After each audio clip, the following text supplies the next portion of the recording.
দুপুরবেলায় বিলের দিকে গেলাম জমি দেখতে, চারিদিকে প্রচুর রোদ। গিয়ে দেখি আমার জমির পাশে ওই যে দেখেন একজন লোক কি যেন করতেছে, চলুন আপনাদেরকে দেখাই সে কি করতেছে আসলে। ও আচ্ছা, তাহলে এই কাহিনী, এগুলো হচ্ছে কুচিয়ার ফাঁদ। মানে কুচিয়া মাছ ধরার জন্য সে ফাঁদ বসাচ্ছে। দেখুন এই ফাঁদগুলা কিরকম। চলুন দেখি তার সাথে কথা বলে সে কি করতেছে মূলত আসলে, ওর মুখ থেকেই শুনি। কি ভাই, কি এগুলা কুচা? কুচার জন্য বসাতেছেন না? তোমার বাড়ি কোথায়? সিলেট। ও, পান নাকি? পান না? কয়টা বসান একদিনে? 150? কুচা তো ভালো। বিক্রি করেননি?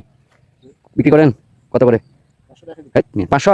ভালো। ওই যে দেখেন আমাদের জাল, ওই যে পরে আছে এখানে জাল, দেখছেন আমরাও পাই, আমাদের না। আমরা তো বেশি না 500 টাকা, আপনি নেন তো 500 টাকা। কি করেন দেখি একটু বলেন, দেখান গেছে না?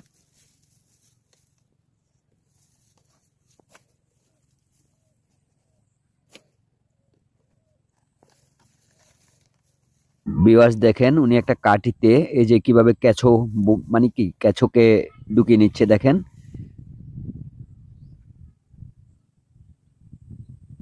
এ বাবা, লম্বা কেঁচোটাকে ঢুকায়া তারপর ওইটাকে পুরো মানে এই জিনিসটার ভিতর ঢুকাবে।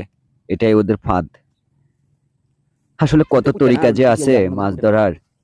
গ্রামীণ পদ্ধতিতে আসলে মাছ ধরার তরিকার কোনো অভাব নাই দেখুন। তারপর বসাবে এখন বিলে।